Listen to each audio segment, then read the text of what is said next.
오늘 설교 제목이 뭡니까? 사랑은 모든 것을 믿어줍니다. 사랑은 모든 것을 믿어줍니다 라고 하는 말에 동의하십니까? 네, 사랑하면 믿어집니다. 사랑하면 믿고 싶어집니다. 사랑하는 사람이 하는 말은 믿어지죠. 근데 그 사람 싫어하면요, 그 사람이 무슨 말을 해도 믿고 싶지 않습니다. 그리고 믿어지지도 않습니다. 제가 연애할 때 저는 정말 아무것도 없었습니다. 물론 지금도 별로 가진 건 없습니다. 어제 어떤 우리 집사님 말로 표현하면 마이너스 인생이었습니다. 그런데 제 아내는 부르심에 대한 확신, 하나님이 나를 목회자로 부르셨다고 하는 확신이 있는 목회자 후보생이었습니다. 저는 그 누구보다도 하나님에 대한 사랑과 열정이 있는 신학생이었습니다. 제가 그때 최은미라는 아가씨를 만났습니다.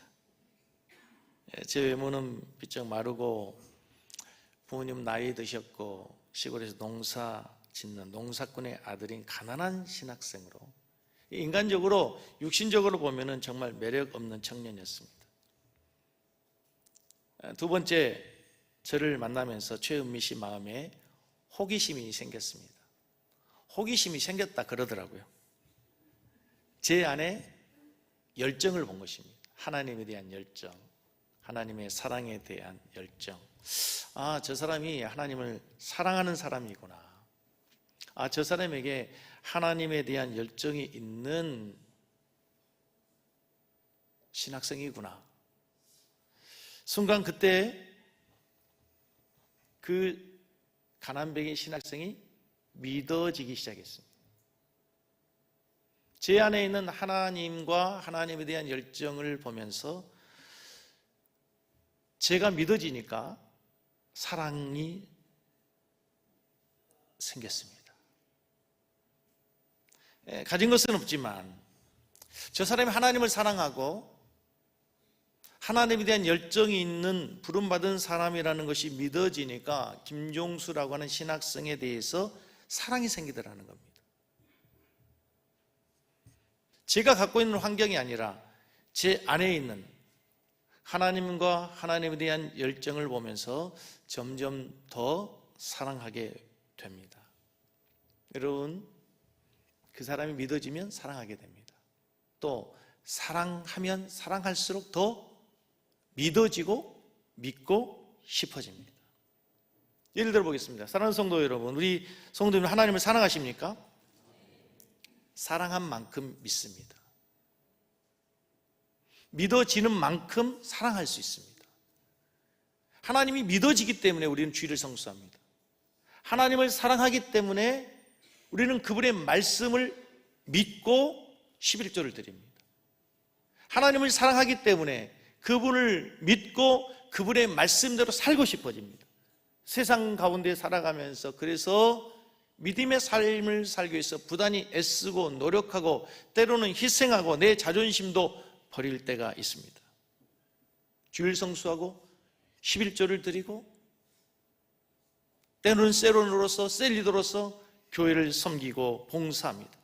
정말 우리 삶의 현장에서 내려놓고 싶을 때, 포기하고 싶을 때도 하나님의 말씀을 붙들고 살아갈 수 있는 힘은 어디에 있는가 하면 하나님을 사랑하기 때문에, 그 하나님을 사랑하는 만큼 하나님이 믿어지기 때문에 우리는 그러한 믿음의 삶을 살게 된 줄로 믿습니다. 그리고 그분의 말씀에 우리가 순종하고 싶어집니다. 이런 믿음은 어머니들에게서, 부모들에게서도 나타납니다. 말썽을 부르다가 집을 뛰쳐나간 탕자와 같은 어머니, 탕자와 같은 아들을 둔 어머니에게 친구들이 얘기합니다. 친척들이 얘기합니다. 이웃이 얘기합니다. 아이고, 집사님 포기해. 그놈 포기해요. 가망 없어요. 더 이상 기다리지 마세요. 그때 어머니 뭐라고 합니까? 아유, 그럼 포기하고 말고. 그런 어머니 없습니다. 아니에요. 그게 돌아올 거예요. 아니에요. 내 아들 언젠가는 돌아올 거예요. 저는 믿어요. 이게 부모님의 사랑이에요. 다른 사람은 믿지 못해도 부모님은 믿어주는 거죠. 이 어머니의 믿음을 탓할 수 있는 사람은 어디에 있습니까? 바로 이 어머니의 믿음은 아들을 사랑하기 때문에 생겨진 믿음이라는 거죠. 사랑하기 때문에 믿고, 사랑하기 때문에 더 믿어지는 거예요. 따라서 모든 것을 믿으며 라고 하는 오늘 사랑의 정의는 사랑하는 사람의 나쁜 점, 단점, 현재 상황만을 보는 것이 아니라 그를 사랑하기 때문에 앞으로 그가 더 좋아질 거라고 하는 기대를 갖고 이 사람이 더 좋은 믿음의 사람이 될 거라고 하는 믿음을 가지고 그 사람을 대하는 것입니다. 그래서 무엇보다도 그를 믿는다는 것은 그 사람을 믿는 것, 그 사람을 기대하는 것이 아니라 그 사람 안에 있는 하나님을 기대하고 하나님을 믿는다는 사실을 믿으시기 바랍니다. 목회자에게 가장 필요한 사랑이 무엇일까요? 부모님에게 가장 필요한 사랑이 무엇일까요? 바로 이러한 믿음, 믿어주는 사랑입니다. 우리 성도님들의 삶을 볼 때 때로는 목회자의 마음에 만족함이 없어요. 부족해요. 왜 저렇게 살지? 왜 저럴까? 실망될 때도 있어요. 그럼에도 불구하고 믿어주는 거. 언젠가는 연약한 믿음이 강한 믿음이 되고 장성한 믿음의 분량에 이르러서 하나님을 기쁘게 하는 하나님의 일꾼이 되고 교회의 일꾼이 되고 충성스러운 제자가 될 거라고 하는 믿음을 갖는 것이 목회자가 성도를 향한 사랑인 줄로 믿습니다. 부모님의 사랑도 마찬가지예요. 내 아들 아직 여차 이런저런 연약함이 있고 쓰러지고 무너지지만 언젠가는 그에게 하나님의 은혜가 임하게 되면 언젠가는 부모님의 기대에 어긋나지 않는 자녀가 될 거라고 하는 믿음의 사람이 될 거라고 하는 믿음을 갖게 된다는 사실입니다. 아멘? 그런 의미에서 사랑에 관해서 사랑은 믿어주는 것이다라고 하는 관점으로 성경을 보니까요, 하나님은 언제나 늘 우리를 믿어주는 분이셨어요. 다 얘기할 수 없지만 여러분, 기드온, 사사기서에 나오는 기드온 정말 겁쟁입니다. 얼마나 겁쟁인가 보십시오. 사사기 6장 11절에서 12절을 보면 같이 읽습니다. 여호와의 사자가 아비에셀 사람 요아스에게 속한 오브라에 이르러 상수리의 나무 아래에 앉으니라. 마침 요아스의 아들 기드온이 미디안 사람에게 알리지 아니하려 하여 밀을 포도주 틀에서 타작하더니 여호와의 사자가 기드온에게 나타내되 큰 용사여 여호와께서 너와 함께 계시도다. 미디안 사람에게 들키지 않기 위해서 기드온이 뭐 했다고요? 밀을 어디서 타작했어요? 밀은 어디서 타작해야 되는데? 밀을 타작할 때는 마당에서, 사람들이 보는 가운 마당에서 밀을 타작해야 되는데 포도주 틀은 그냥 어디 곡강 안 보이는 곳에 있잖아요. 그곳에서 밀을 타작했다. 무슨 말이에요? 두려워서 숨었다는 거예요. 누구를? 미디안 사람들. 겁쟁이란 얘기예요. 그런데 하나님께서 그런 숨어서 포도즙 틀에서 밀을 타작하는 그 기드온에게 하나님이 나타나서 하는 말씀, 야 겁쟁이! 이렇게 말씀하지 않았어요. 뭐라고요? 큰 용사여.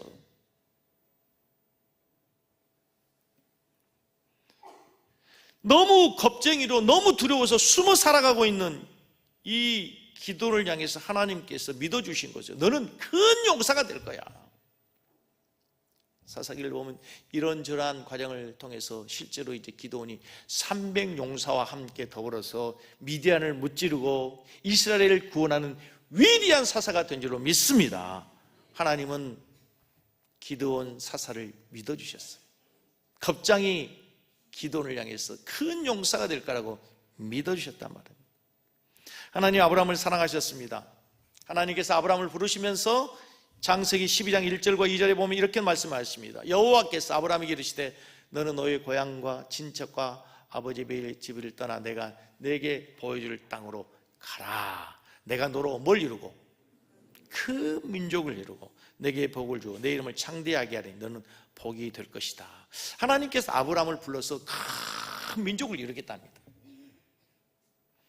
근데요, 아브라함이 하나님께 부름을 받을 때 당시에 여호수아서 24장에 보면은 아브라함의 아버지가 뭐 하는 집이냐면 우상을 만들어 파는 우상 가게집이에요. 우상을 만들어 파는 우상 가게집 아들을 불러서 하나님께서 하나님을 섬기는 믿음의 백성 이스라엘 민족을 이루겠다고 하는 위대한 선언을 하시는 거예요. 75세에 아브라함이 부름을 받았는데 문제는 그에게는 아들이 하나도 없었어요. 아들 하나가 없는 아브라함에게 하나님께서 이름을 바꿔주셔요. 뭐라고? 아브라함으로. 뜻은 열국의 아비라. 아들 하나 없는 그에게 너는 열국의 아비가 될 거야. 그의 아내 사레를 사라로 바꿔주세요. 뜻은 열국의 어미가 될 거야. 얼마나 우습습니까? 사람들은 아들 하나 없는 아브라함을 부를 때 뭐라고 부른다고요? 아브라함, 열국의 아비야, 열국의 아비야, 열국의 어미야. 하루 이틀, 1년, 2년은 그냥 그렇게 지나갈 수 있을지 모르겠는데 25년 동안 아들 하나 없는 거예요. 아브라함은 조바심이 생깁니다. 하나님께서 아들을 주시겠다고 하는데 아들은 없고, 그래서 아브라함이 하나님을 못 믿습니다. 하나님께 말합니다. 하나님, 아이고 이제 나이도 들어가고 이제 제 몸종 엘리에셀을 가지고 그냥 제 후사를 삼으면 안 되겠습니까? 아니다. 너에게는 분명히 사라에서 아들이 있을 것이다. 또 얼마 가서 아브라함이 하나님을 믿지 못합니다. 믿음이 생겨지지 않습니다. 그래서 그의 몸종 하갈을 통해서 후사를 낳죠. 뭐예요? 이스마엘을 낳습니다. 하나님, 아니다. 너는 열국의 아비가 될 거야. 근데 문제는요, 아브라함이 하나님을 믿지 못해. 얼마나 하나님을 믿지 못하냐면요, 내가 너를 지키고 어디로 가더니 너를 보호하고 너를 열국의 아비가 되겠다 했는데 애굽의 바로왕이 엘리메섹 왕이 너무 두려운 나머지 그의 아내 사레를 누구라고 속여요? 누이라고. 적어도 우리는 죽으면 죽었지, 차라리 아내와 같이 죽었지, 나 살자고 아내를 누이라고 속이진 않잖아요. 그렇게 믿을 수 없는 사람이에요. 그렇게 믿을 수 없는 존재가 아브라함이란 말입니다. 그럼에도 불구하고 하나님께서는 계속 뭐라고 하냐면 너는 아브라함이야, 열국의 아비야, 열국의 아비야 라고 불러주셨어요. 그런데 진짜 하나님께서 아브라함의 100세 아들을 주셨습니다. 이삭을 주셨어요. 그런데 하나님께서 그 기쁨이 얼마 가시기도 전에 이삭을 뭐로 드리라고요? 번제로 드리라는 겁니다. 번제는 하나님께 드리는 제사 가운데 가장 무서운 제사예요. 제물의 입장에서는 어떻게 드려요? 장작을 쌓아놓고 각을 뜨죠. 각을 뜬다는 얘기는 뭐예요? 다 토막을 낸다는 얘기잖아요. 그리고 올리고 불에 태워버려요. 불에 태워드리는 제사예요. 근데 그걸 누구로 드린다고요? 아들을 그렇게 드린단 말이에요. 그런데요, 하나님께서 아브라함을 믿었는데 아브라함이 어떻게 하나? 창세기 22장 12절을 같이 보시겠습니다. 같이 보겠습니다. 그 아이에게 내 손을 대지 말라, 그에게 아무 일도 하지 말라, 내가 내 아들 내 독자까지도 내게 아끼지 아니하였으니 이제야 내가 하나님을 경외한 줄, 이제 내가 하나님을 사랑한 줄 내가 알겠다. 뭘 했는데요? 하나님을 믿고 이삭을 드린 거예요. 히브리서 말씀에서는 결국 아브라함이 하나님을 믿었대요. 어떻게? 죽을지라도, 이 자가 죽었을지라도, 죽었다 할지라도 하나님이 다시 살리실 것을 뭐 했다고요?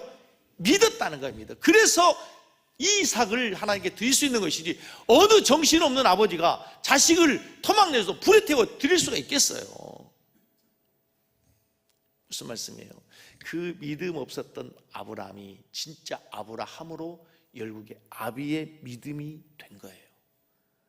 하나님 믿어줬더니 실제로 아브라함이 아브라함 되어서 모든 열국의 아비가 되고 복의 근원이 되게 된 줄로 믿습니다. 사랑하는 성도 여러분, 사랑은 뭐라고요? 믿어주는 것입니다. 누구를 믿어줘야 돼요? 가장 가까이 있는 사람부터 사랑한다면 믿어주시기를 바랍니다. 여러분의 남편을 믿어주시기 바랍니다. 부부끼리 오셨어요? 옆에 계신 아내를 향해서, 남편을 향해 이렇게 했습니다. 여보, 당신을 믿어요. 아니, 이렇게 웃으면 어쩌자는 거예요. 다시 한번 인사하겠습니다. 하나님은 당신을 믿습니다. 다시 인사하겠습니다. 저도 집사님을 믿습니다. 지금 설교를 들으면서 보니까요, 별로 가슴이 와닿는 것 같잖아. 믿어지질 않거든. 그래도 여러분, 사랑한다면 남편을 믿어주시기 바랍니다. 아내를 믿어주시기 바랍니다. 셀 리더를 믿어주시기 바랍니다. 셀러를 믿어주시기 바랍니다. 앞에 있는 담임 목사를 믿어주세요. 우리 목사님 더 좋은 목사님 될 거야. 더 목회 잘 하실 거야. 아멘. 지금 하나님께서 기도를 믿어주셨고 구약에 아브라함을 믿어주셨는데, 이제 신약에 와서 예수님께서 제자들을 믿어주십니다. 예수님께서 제자들에게 나타나서 그들을 어떻게 믿어주십니까? 부름 받을 때 제자들은 다 정말 믿을 수 없는, 별로 신뢰가 가지 않는 사람들입니다. 갈릴리 어부들입니다. 배운 거 별로 없습니다. 매일 그물질하고 살아가는 시골뜨기들입니다. 누구도 관심 주지 않는 사람들입니다. 그런데 주님께서 제자들을 부르십니다. 나를 따라오너라. 이제부터는 내가 너희로 사람을 낚는 어부가 되게 하리라. 이 말이 지나고 보니까 무슨 말씀이에요? 많은 사람을 구원해서 너희들을 통해서 내가 세계 복음화를 이룰 것이다. 세계 열방의 구원의 복음을 증거하게 되고 하나님의 나라를 너희를 통해서 이룰 것이라고 하는 하나님의 기대, 하나님의 믿음이 제자들에게 선포된 거예요. 그런데 오늘날 우리가 어떻게 예수를 믿게 됐습니까? 그 믿음의 결과, 열매로 우리가 이 자리에서 예배를 드리게 된 줄로 믿습니다. 어느 날 예수님이 요한의 아들 시몬을 부르십니다. 그리고 그를 향해 이렇게 말씀하십니다. 요한복음 1장 42절 같이 읽습니다. 데리고 예수께로 오니 예수께서 보시고 이르시되 내가 요한의 아들 시몬이니 장차 게바라 하리라 하시니라. 게바는 번역하면 뭐라? 베드로라. 베드로라. 그러니까 예수께서 요한의 아들 시몬을 보고 너는 장차 뭐가 될 것이다? 뭐가 될 것이다? 베드로가 될 것이다. 베드로라고 하는 말의 뜻은 뭐예요? 반석이라는 뜻이에요. 근데 여러분, 베드로는 정말 믿을 만한 듬직한 사람이 아닙니다. 성기는 얼마나 급합니까? 얼마나 덜렁거립니까? 얼마나 실수가 많습니까? 성경에서 예수님에게 가장 많은 책망을 받은 사람이 누구예요? 베드로입니다. 이런가 싶으면 저러고 저런가 싶으면 이러고 자주 넘어지고 우왕좌왕. 그런데 그를 부르시면서 그물질하는 어부예요. 그런데 주님이 그를 믿어주면서 이렇게 말씀을, 너는 베드로야. 너는 반석이 될 거야. 그러고 나서 마태복음 16장 18절 19절 보시면 또 내가 내게 이르노니 너는 뭐다? 베드로라. 내가 이 반석 위에 내 교회를 세우리니 은비의 권세가 이기지 못하리라. 내가 천국 열쇠를 내게 주리니 내가 땅에서 무엇이든지 매면 하늘에서도 매일 것이요 내가 땅에서 무엇이든지 풀면 하늘에서 풀리리라. 베드로는 원래 이름은 뭐죠? 시몬이에요. 요한의 아들 시몬이에요. 근데 하나님께서 요한의 아들 시몬아 이렇게 얘기하죠. 너는 이제 베드로야. 너는 반석이야. 내가 너의 위에 내 교회를 세울 것인데 음부의 권세가 이기지 못할 것이다 하는 거죠. 이 말을 들을 때까지만 해도 베드로는 예수님의 제자로 괜찮았습니다. 그런데 조금 있으면 베드로는 정말 믿을 수 없는 사람이 되죠. 예수님께서 마지막 만찬을 베푸시면서 너희 중에 있는 누군가가 나를 팔 것이다. 주님 무슨 말씀입니까? 다른 사람은 다 몰라도 저는 아닙니다. 저는 절대로 그런 일 없습니다. 장담했던 베드로가 아닙니까? 그런데 하룻밤 지나지야 그 예수님을 배신합니다. 부인합니다. 저주합니다.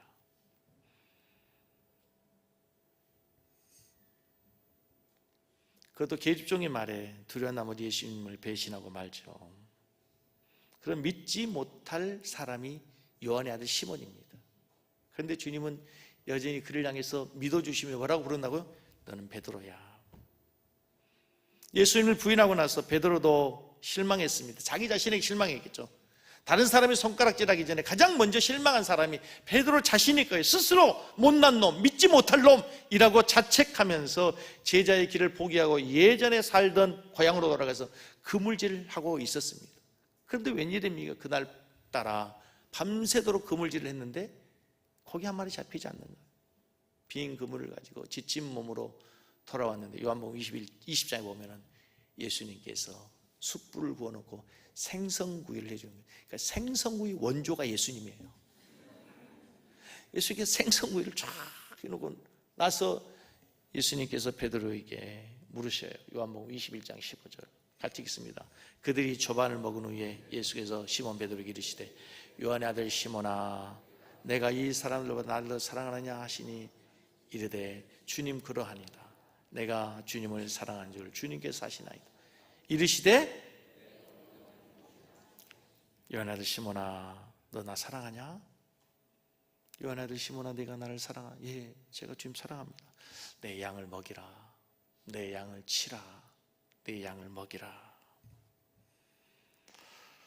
주님 십자가에 돌아가실 때 도망쳤던 베드로입니다. 주님을 배신하고 욕하고 저주했던 베드로에게 주님이 사랑하냐고 묻고 난 다음에 뭐라고 말씀하시도 내 양을 먹이라. 내 양을 치라. 내 양을 먹이라. 이 말은 무슨 말이에요? 내 양을 맡길게. 이 말은 무슨? 난 너를 믿어. 내가 목수처럼 사랑하는 내 어린 양을 너에게 부탁한다. 나는 너밖에 믿을 사람이 없어. 나는 다시 너를 믿을 거야 라고 하는 말이에요. 여러분이 어디를 가면서 여러분이 아주 너무 귀한 것이 있어요. 그 귀한 것을 누군가에게 맡긴다면 그 말은 무슨 말이에요? 난 집사님을 믿어요. 난 당신을 믿습니다. 잘 부탁해요 라고 하는 의미가 똑같은 거죠. 예수님께서는 자기 자신도 믿을 수 없다고 실망하고 낙심한 베드로에게 찾아가 있어서 네가 나 사랑하냐? 네 사랑합니다. 그렇다면 내 양을 부탁한다. 난 너를 믿는다. 난 다시 너를 믿어. 난 너밖에 믿을 수가 없다. 세상의 사람들은 믿을만 할 때 믿었죠. 믿을만 해야 믿는다고 얘기해요. 그러나 주님은 믿을 수 없는 베드로를 믿어주시는 거예요. 베드로 스스로도 실망하고 자기 자신을 자책하고 있는 그때 주님 찾아가셔서 다시 믿는다고 약속해 주시는 분이 우리 주님의 사랑하는 사실을 믿으시기 바랍니다. 베드로야 나는 너를 믿는다. 베드로야 내 양을 정말 부탁한다. 그렇게 실망시켰던 베드로가 이제 오순절 성령을 받습니다. 담대히 나가서 복음을 전할 때 3,000명, 5,000명이 돌아오고 회개하는 역사가 나타납니다. 죽음의 위협이 옵니다. 그를 죽이려고 합니다. 수많은 사람이 위협합니다. 하나님 앞에서 하나님 두려워한 것과 사람 두려워한 것 중 어떤 것이 나은지 생각해봐라.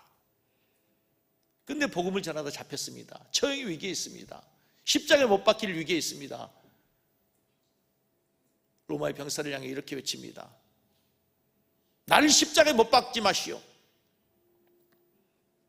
나를 십자가에 예수님과 같이 못 박지 말고 나를 십자가에 거꾸로 매달으시오. 우리 주님처럼 내가 어떻게 십자가에 못 박힐 수 있겠습니까? 위대한 주님의 제자로, 수제자로, 위대한 교회의 반석으로 진짜 베드로가 되어서 주님의 기대에 부응하는, 주님의 사랑에 믿어주는 그 대가에 보답하는 삶이 베드로의 삶이 된 줄로 믿습니다. 그렇습니다, 여러분. 사랑은 믿어주는 것입니다. 실패도 끝까지 믿어줄 때, 끝까지 그 믿음으로 그 사람이 힘을 얻어 위대한 사람이 되게 되는 줄로 믿습니다. 우리 주님, 우리가 실패해도 우리를 믿어주신다는 거죠. 주님을 모른다고 부인하고 저주하고 배신했던 베드로를 찾아가서 내 양을 먹이라고 말씀하신 주님께서 이제 우리에게 천사도 흠모할 만한 이 귀한 직분과 사명을 맡겨주셨습니다. 무슨 말이에요? 나는 너를 믿는다는 거예요. 나는 김 목사 너를 믿는다. 김주사 너를 믿는다. 나는 섬기는 교회 너희들을 믿는다. 송산의 복음화를 위해서, 화성의 복음화를 위해서, 안산의 복음화를 위해서, 민족과 열방의 복음화를 위해서 나는 너희를 믿는다. 너희를 기대한다. 이것이 주님의 말씀인 줄로 믿습니다. 우리 주님은 믿어주시는 하나님이라는 거예요. 베드로를 믿어주셨던 것, 믿을 수 없는 그 베드로를 믿어주신 것처럼 주님은 우리를 믿어주신다는 걸 기억하셔야 됩니다. 양치기 소년이라는 동화, 잘 알고 있는 동화 들어보셨죠? 양치기 소년이 혼자 들에서 양을 치다가 너무 심심했어요. 사람들 어떻게 걸려줄까 생각하다가 늑대가 나타났다는 거짓말을 하게 됩니다. 동네를 향해서 늑대가 나타났어요. 늑대가 나타났어요. 수많은 사람들이 깜짝 놀래가지고 달려왔습니다. 와보니까 거짓말이에요. 얼마 시간이 지나서 또 다시 거짓말을 하고 늑대가 나타났어요. 늑대가 나타났어요. 수많은 사람들이 또 나타났을 때 늑대는 없어요. 한두 번 거짓말에 속았던 수많은 사람들이 이제 더 이상 소년의 말을 믿지 않게 되고 실제로 늑대가 나타났을 때 아무도 도와주지 않았다. 그래서 거짓말하면 안 된다라고 하는 이야기가 이 동화 이야기예요. 그런데 설교를 준비하다가 우리 신앙인들이 양치기 소년과 같다는 생각이 들었어요. 우리가 매주일 지금 사랑에 대한 설교를 듣습니다.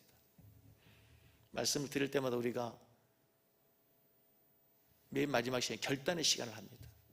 그때 우리가 뭐라고 기도했습니까? 사랑을 오래 참는 것이라 했습니다. 하나님, 오래 참겠습니다. 사랑은 온유한 것이라 했습니다. 하나님, 따뜻하고 부드러운 사랑을 하겠습니다. 시기하지 않고 축복하겠습니다. 무례히 행하지 않는 것이라 했습니다. 예를 다하여 섬기겠습니다. 불의를 기뻐하지 않는가 했으니 불의에 대해서는 단호하게 끊겠습니다. 진리와 함께 기뻐하겠습니다. 주님, 지난주에는 사랑은 모든 것을 덮어주는 것이라 했으니 허물이 있다 할지라도 덮어주게 하여 주십시오. 덮겠습니다. 덮어주며 사랑하며 살겠다고 우리가 얼마나 간절히 기도했습니까? 기도할 때 하나님이 들으셨어요? 하나님이 들으셨다는 얘기는 우리가 하나님과 약속한 거예요. 그러나 우리의 삶을 돌이켜보건대 한 주간 우리는 또 얼마나 많이 마치 하나님 앞에 보란듯이 우리 약속을 손바닥 뒤집었습니까?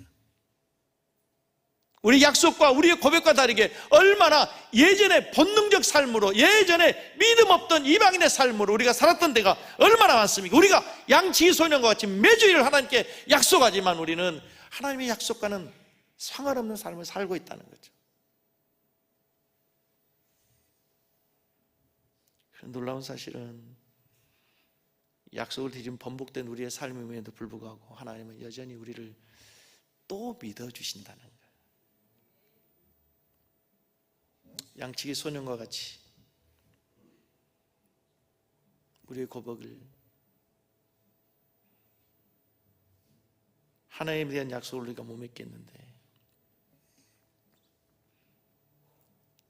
주님은 여전히 우리의 고백을 들으시고 그 고백을 믿으시고 그 고백을 들으실 때 기뻐하신다는 거예요. 우리가 그냥 하나님 앞에 드리는 그냥 지나가는 고백에 있을 수 있는데 우리가 하나님께 하나님 저희 삶을 드릴게요. 그 순간 주님이 기뻐하시고 김 목사 내가 나의 삶을 전부 드리겠다고? 김 목사 내가 나에게 생명을 바치겠다고? 내가 십자가의 길을 가고 믿음의 길을 가겠다고? 내가 이제는 세상과 결별하고 진짜 믿음의 삶을 살기로 결단했다고? 하나님은 그 우리의 고백을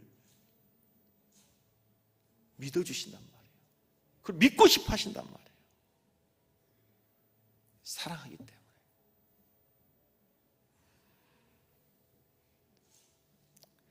양치기 소년의 이야기를 더 깊이 묵상해보면 여러분, 양치기 소년이 끝까지 거짓말하고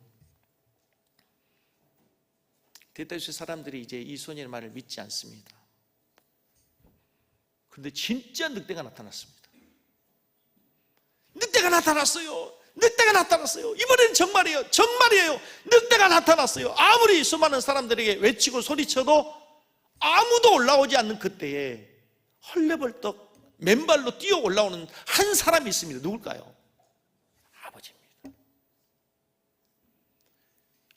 어쩌면 아버지는 99.9% 거짓말일 수도 있어. 그러나 만약 0.1%라도 이것이 사실이라면 내 아들을 살려야 돼.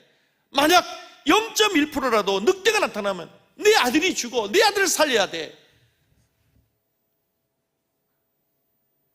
맨발로 아들에게 달려갈 분은 유일하게 한 분, 양치기의 아버지였다는 거죠. 어쩌면 우리가 생각하기에 나조차도 내 고백 못 믿겠는데 주님 앞에 내 삶을 드리겠다고, 믿음의 삶을 살겠다고 헌신의 고백을 나조차도 믿지 못하겠는데 주님은 우리의 그 고백을 진짜로 믿으신다는 거예요. 마치 맨발로 그 아들을 향해 달려가신 아빠처럼 오늘 여기서 내 사랑하는 아들이, 내 사랑하는 딸이 나를 사랑한대. 이제 세상의 죄악을 버리고 믿음의 삶을 살겠대. 내 제자가 되겠대. 십자가의 길을 가겠대. 그 고백을 벗은 발로 뛰어나와 믿어주시는 그 하나님의 마음을 우리가 보게 된단 말이에요.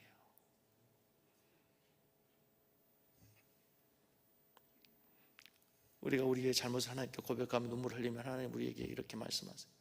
그래, 김 목사, 종수야 괜찮아.